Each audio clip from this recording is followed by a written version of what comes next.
If you're ready to hear an update on my no-buy year, then stick around.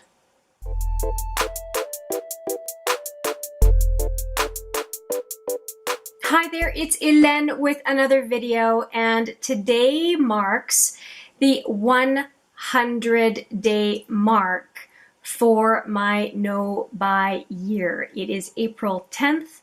And I am ready to report back. I thought this was the perfect day to film it, a milestone day, and really wanted to mark the occasion with what I think is a pretty significant update compared to previous months.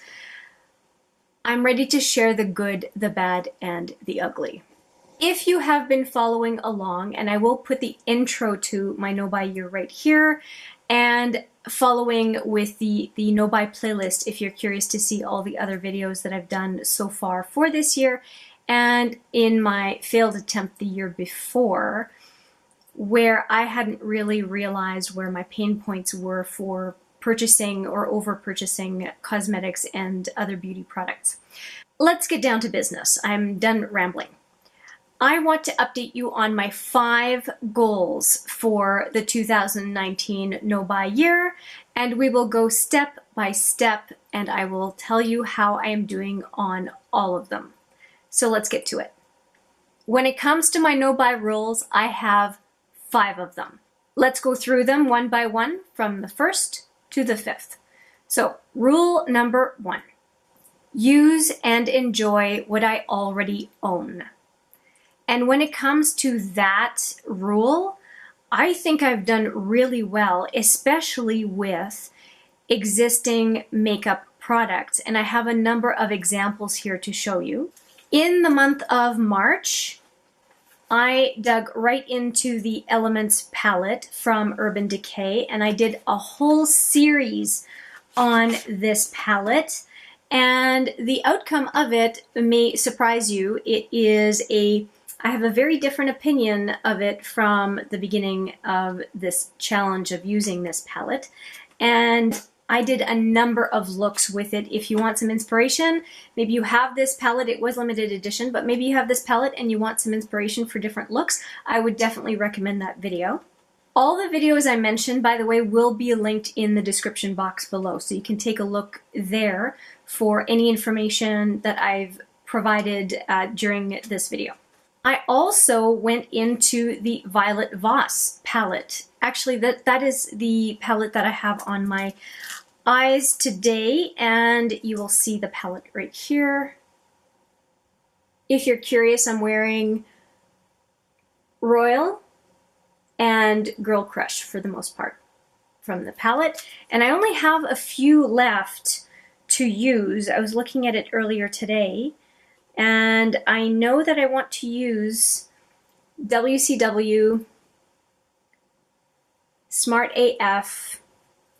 I'll see if I can use Inspo. I don't tend to use blacks all that much, but I'm sure I can deepen the look, do something with it. Yeah, I have been thoroughly enjoying this palette, and will have the outcome of my focus on this palette coming out pretty soon. But those are 2 palettes that I didn't have to buy them. I had them in my collection, but I had never dipped into them until this month, and I'm very happy I did. And they're I won't say anymore. Just watch those videos. And going into, because it's April 10th, I'll just keep talking about what's most recent. And what is most recent is Colored Raine. And I have cracked into these 2, and will be cracking into the Vivids or Vivid Pigments. And I also have the Beauty Rest. So 4 palettes from Colored Raine that I am going to be playing with during the month of April. And I cracked into these sooner than I thought I would, because if you haven't heard it yet, Cheers to the Beauty is being discontinued by Colored Raine, and I wanted to make sure to do some looks with this palette, which is my first priority in the Colored Raine palettes I have, so that you can decide if you would like to get this palette before it's gone, because it's on for half off. I am not suggesting, if you're on a no-buy, don't listen to me. But if you have been thinking about trying Colored Raine, cheers to the beauty so far. I've done one look with it so far. Has been very interesting. If you want to see that video, here's a picture and it will be linked in the description box below if I don't link it in the video. So again, all these things are things that I have at my disposal that I am making some or more use out of, and that feels really, really good to basically shop my collection, pull products out and try them, and it's been a lot of fun. I also tallied up my full list of palettes and now have a full record in Excel of all of my palettes, and I think that that was a really good exercise because seeing them all listed that way really reinforces the fact that anytime I think I don't have enough, apart from looking behind me, because that's where all my palettes are, I can definitely look at that spreadsheet, look at the total number, and give my head a shake. Of course, looking at my makeup collection videos is another way of really looking at what I have all laid out, and it's a sobering exercise, and it's a good exercise for me to do on a regular basis. And another part of using and enjoying what I have is I have been gifting things. Gifting things was not a restriction for my no-buy year. It's getting stuff for myself that is a restriction. But interestingly enough, the gifting that I've been doing this past period has been giving things of mine that are untouched in my collection. I talked about it in my Slaying My Samples update, the latest update. And I've talked about it in a couple of other videos as well, that I've been gifting things, and it has been a ton of fun. And two things happen. You see the delight in someone's face of not getting stuff they weren't expecting. That's one thing. But then you also have that little bit of a pang of something leaving your collection. And somehow, for me, the effect has been of being grateful for what I have left, and also rekindling this understanding of the value of what I already have without needing to think of things external to this house. So I can just look inside, internal, look at what I have, and really enjoy what I have. And it's also caused me to, doing this, looking at what I have, it has also caused me to swatch things that I hadn't swatched in a while, and rediscover that excitement that comes from the first time that you start using a palette. So that's been really nice. Number 2 is only replace items that I have used up, or replace items if deemed necessary or desirable. So I'm not supposed to buy things that are net new. And in this category, I have a ton of stuff to talk to you about. Well, a ton. For somebody who's not supposed to be buying stuff and whatnot, it feels like a ton because it's not zero. So I've had some challenges with stuff this month, and let's go from the least egregious to the most egregious. Let's take a look. Here is the first one. This is a charger for my phone, and you will see that the wires, the 3 sets of wires in here have been exposed, the 3 layers have been exposed, and so the wires are completely, I don't know if you can see it, completely exposed. And it was making me nervous, and I wasn't comfortable with the idea of just taping it. So for me to feel comfortable, I just decided that I needed a replacement. And so I got myself a replacement USB lightning cable. Now, there was nothing wrong with this part of the cable, so I didn't purchase one of these. I just purchased the cable. So, and I feel very, very good about it. I feel safe about it. I was just worried about something bad happening, and it just seemed ridiculous to sacrifice personal safety for something as silly as a cable, so I bought it. Next up, last time I talked about the printer ink, and I did have to go out and get printer ink in a really inefficient manner, paid too much, but I was out of ink, and I decided that not only was it okay for me to replace that cartridge, but really for ink cartridges, I need to have a backup. I run a business, and that's ridiculous, and I look unprofessional. So I did go out and get a second cartridge, a backup cartridge for my printer. I was able to get it on sale along with a couple of things that my husband asked me to get from Staples, and zero guilt on that. It just makes perfect sense. And yes, my current cartridge is still full, but I did not expect when I ran out of the other cartridge that someone else in the house would be using so much ink, and now I don't. This is just not a stressor that I need, and I'm very happy to have the backup, and will only keep one black cartridge backup at any time. As soon as it's used up, I'll start looking for a sale and so on. I also had clothing issues this month. I'll insert a picture, I think if I have one, I'll insert a picture of my sock drawer. Yes, I have been using the condo method on my sock drawer for a long time, so that's why they're folded that way. They're not all squished up like they used to be, because all of a sudden, since the beginning of this no-buy year, and my husband's laughing at me, they're all getting holes, either at the big toe or at the ball of the foot or at the heel. They're all starting to die at the same time. But I'm going to hold firm. As long as I have socks that are appropriate for what I need, I don't intend to replace any, and I will just truck along with what I have, and who knows, maybe I'll insert an ever dwindling sock drawer every month, I don't know.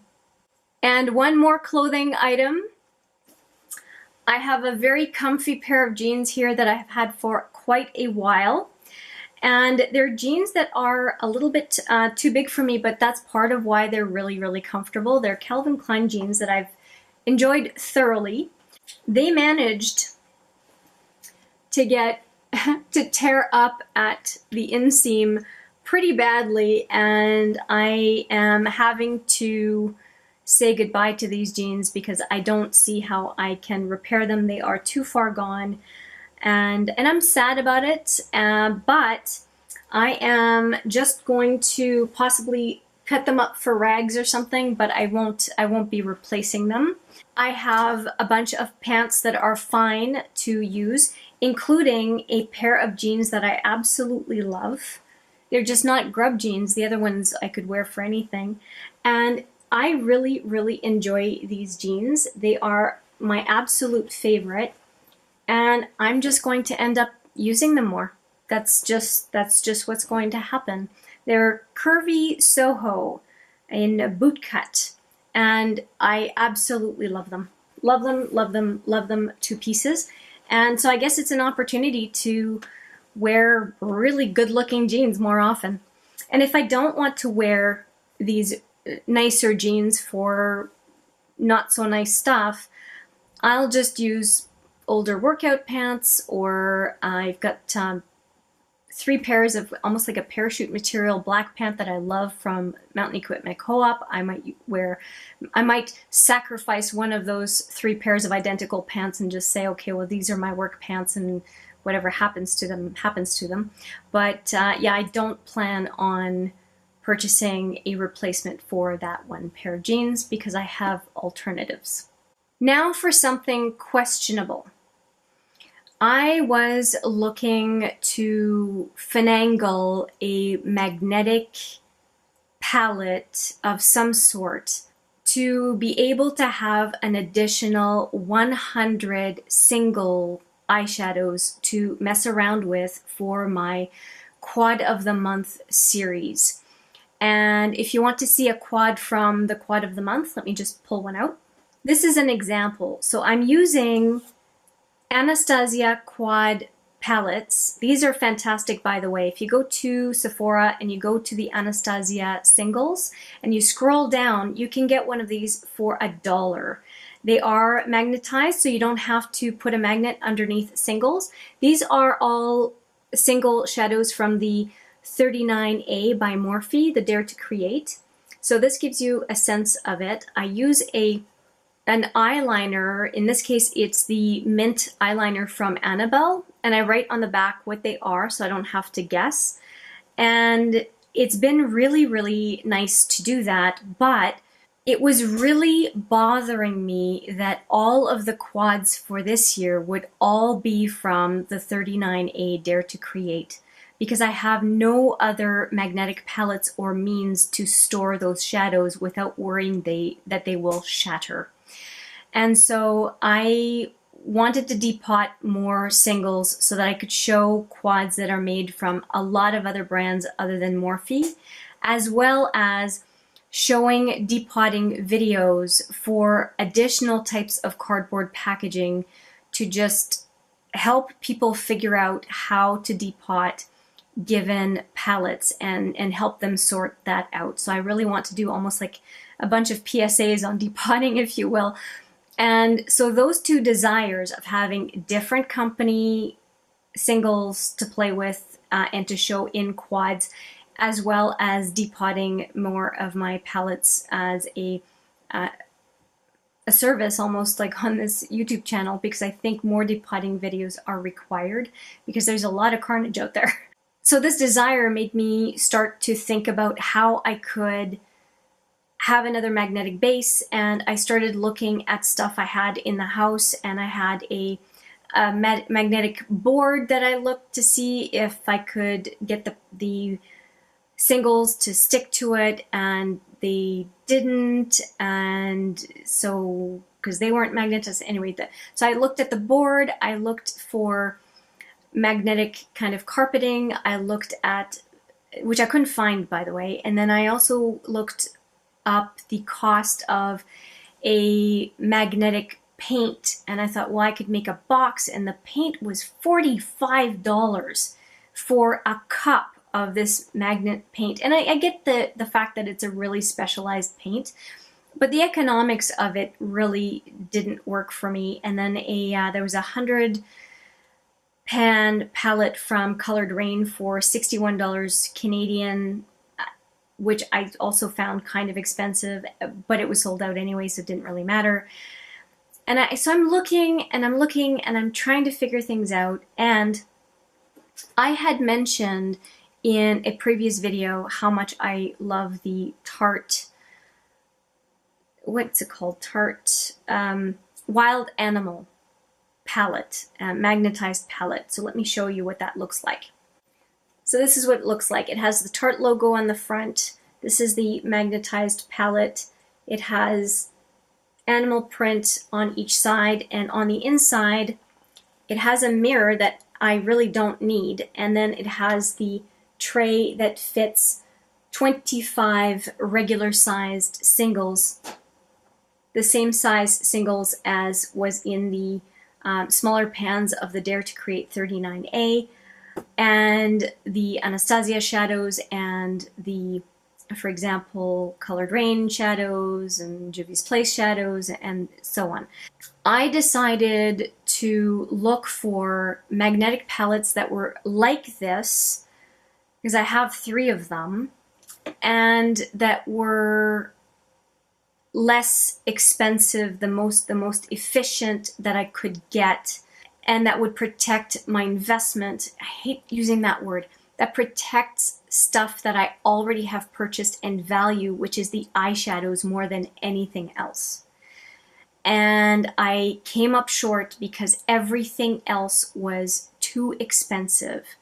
And I ended up just deciding to see what was available in Tarte after exhausting what at least I felt were resources like Amazon, that kind of thing. And I came across the fact that Tarte was having these off. My cost was going to be 40% off, or 15 something per palette, 15 something Canadian per palette. I'll put the exact amount right here. And each one of these is 25 shadows, and I knew based on the calculations of the different palettes that I wanted to depot that I needed space for 100 shadows. Each one of these is 25. So I ended up getting 4 of the Tartiste Wild Animal palettes. And here they are. I kind of can't believe that these were the cheapest alternative. I did catch them on sale with an extra discount. And so there are 4 of them, and you'll see that they're all different. And they're also all different from the 3 that I already have, which is really neat because these palettes do end up being unique from one to the next, and so you can tell them apart. And yeah, they're all quite different. I'll just show you a quick fan out, I think will show you. You'll see that they're all different colors. If that works. The prints are all different. You can tell just even with the corner that you can tell them apart. And from the spine, which is the way I usually tell them apart, you can see the different patterns. And I have no trouble telling them apart. And I struggled with this for a couple of reasons. I struggled with it because it was something that I knew that I had coveted. I wanted more eventually, but I had just made peace with the fact that it was going to wait till 2020, and if they got discontinued, oh well, because they're supposed to be a limited edition. I don't know how long they're going to be around. But I had really looked at everything else before even thinking of looking up the Tarte website, because I thought, oh, well, that's ridiculous. They're $22 each. There's no way, blah, blah. Well, I ended up getting them for a lot less than that, and it really shocked me. And I waited 2 days before placing the order and really thought about it. And I'm really annoyed that I ended up having to get something to do what it is that I don't want. And that's what it is. I don't want to wait 8 months for this project. That's really what it is. And you could call me impatient, and that's fine. But waiting 2 days, really thinking about it, and I feel nothing. I feel nothing after having received them today. And what I mean by that is I actually think it's a good thing. I didn't feel the rush of consumption. I felt they were a means to an end, and that I could do something that I think is really valuable on this channel. And that's it. And I think that from a utilitarian perspective, I'm doing okay. I haven't pulled the trigger on anything that is giving me that consumption rush. I feel a lot more pragmatic about what it is that I'm getting into, bringing into my life, and why. And that's felt really good. And I have resisted a ton of fantastic value type stuff over the last month. There was this cutting board that I really was interested in getting. There were candles on sale, and no, I still have some that I can use up, and so I don't need any candles. I have used up some products and have just started using substitute products as opposed to replacing a product. For example, I thought that I was going to get the Becca under eye powder, and I just ended up using the Hourglass Veil as opposed to buying the Becca under eye powder, which I would have been completely justified in buying because I had used up my previous under eye powder, and I found a substitute in my collection. I didn't have to buy anything.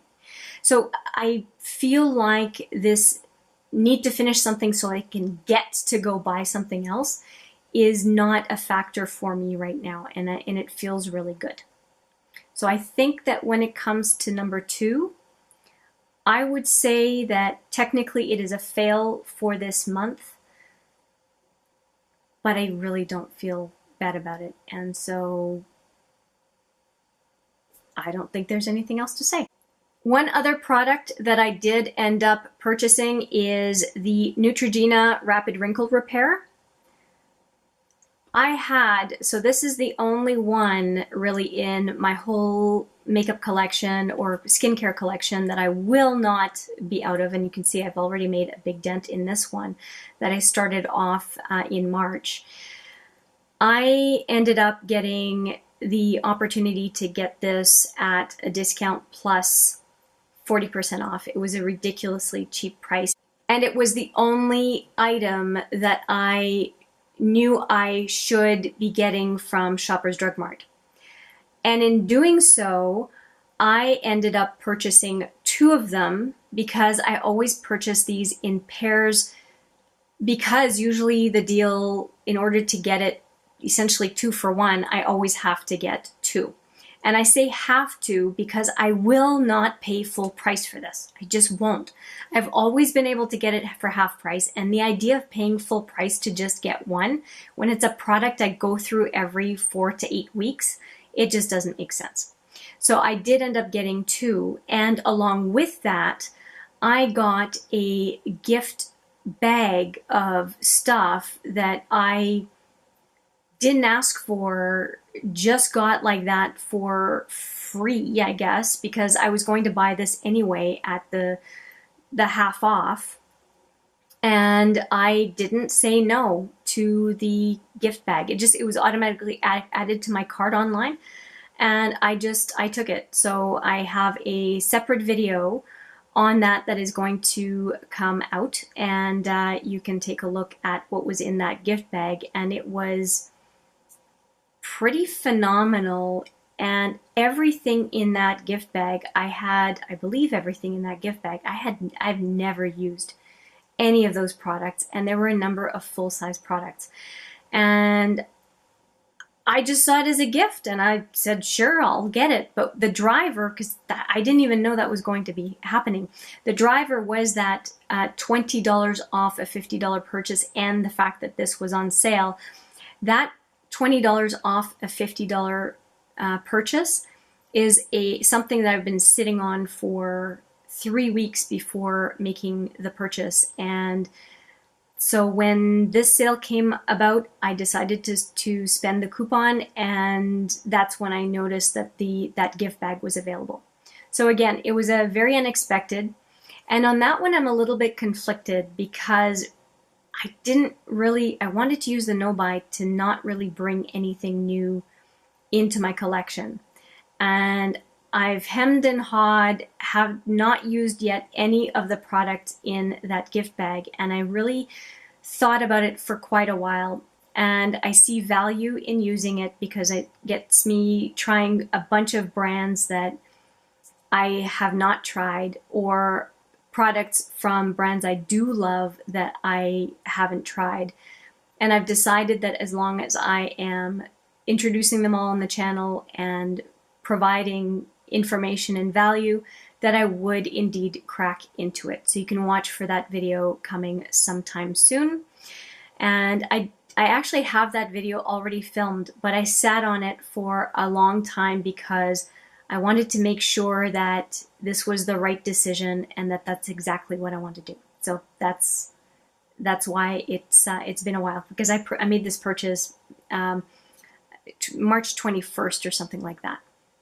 So number 3 was eliminate shopping time and time spent investigating products. And I think I've done really, really well with that. I do go look at sales sections because I want to see if there's something that I should mention to folks I know who are curious about certain things, but it's maybe once a week, where it would have been daily before, and it is purposeful. I'm looking to see exactly what's going on and then leave. And there has been lots of stuff that if it were last year, I would have jumped on. And I just kind of go, oh, that's interesting. Oh, it's on sale. Okay.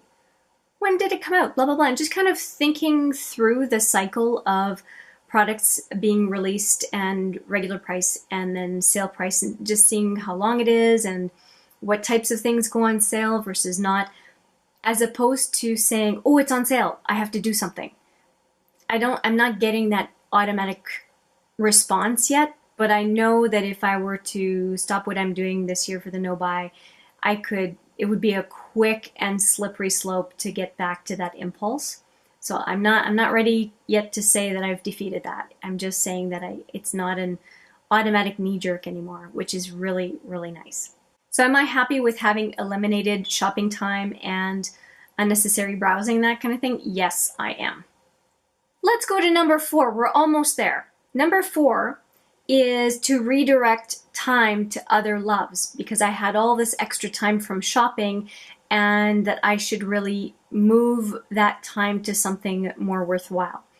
Well, I have been doing a lot of stuff. I have been spending more time with friends and family. I've been spending a lot more time filming as well and creating a lot of content and having good ideas and interactions with other folks online. I've been more active on my Instagram, and it's been a really good experience so far. And I've actually also used the time to talk with my husband about some pretty big changes that we are looking to make in our lifestyle and our way of life really over the next 3 to 5 years. And it's been good because we've worked through a lot of stuff that we needed to talk about. And I think makeup was a distraction to avoid addressing some of the things that we needed to be on the same page about. And that's been a really unexpected tough thing, but it's been an unexpected blessing because I think that part of my focus on makeup and part of his focus on another project that he's been focusing on have been ways of avoiding those tough future planning conversations that we used to have more often. So that was a big light bulb moment for me, and I'm really happy that it happened. That's a pretty heavy one for being done so quick, but I think you get the gist of what I'm saying. And now for number 5, where I actually have a better result than last time, and it is plunge deeply back into reading. And I have been cracking books open. I can show you the one I'm working on right now. And it is this book, which is Crisis of Responsibility by David Bahnsen, I think. David Bahnsen or Bahnsen, I'm not sure. But I've been enjoying it. It is not a very long book, but I don't have my opinion yet. But if you want to see the eventual book review on this book, you can take a look at my other channel, which is called Free to Pursue here on YouTube. I do book reviews, and it's been so nice to get back into reading, and I will be producing more book reviews for that channel coming up shortly. So that's been a really good change. So that's it. That is the total. I will provide a total of money spent during the last period between updates right here on the screen, so you can see exactly how much I have spent on things other than groceries. And I haven't tallied, which I probably should, the stuff that really, really tempted me that I didn't buy, because there were some kitchenware things and some clothing things, and there were a number of things that I got tempted to buy that I didn't, and I'm pretty proud of that. Yeah, I think I might do that going forward, but anyway, that's it. I have talked for way too long, but I did feel that this was a pretty big update, and I'm at the 100-day mark. I'm holding strong, and only one so far questionable purchase with the magnetic palettes, but like I said, I don't feel bad about it, so maybe it's not so questionable. And I will have another video coming up on those in a little bit, so you can keep an eye out for that video as well. I won't hold you any longer. Thank you so much for watching this painfully long video. I hope you found something of use in this video, and I do look forward to seeing you in the next one. But for now, take care.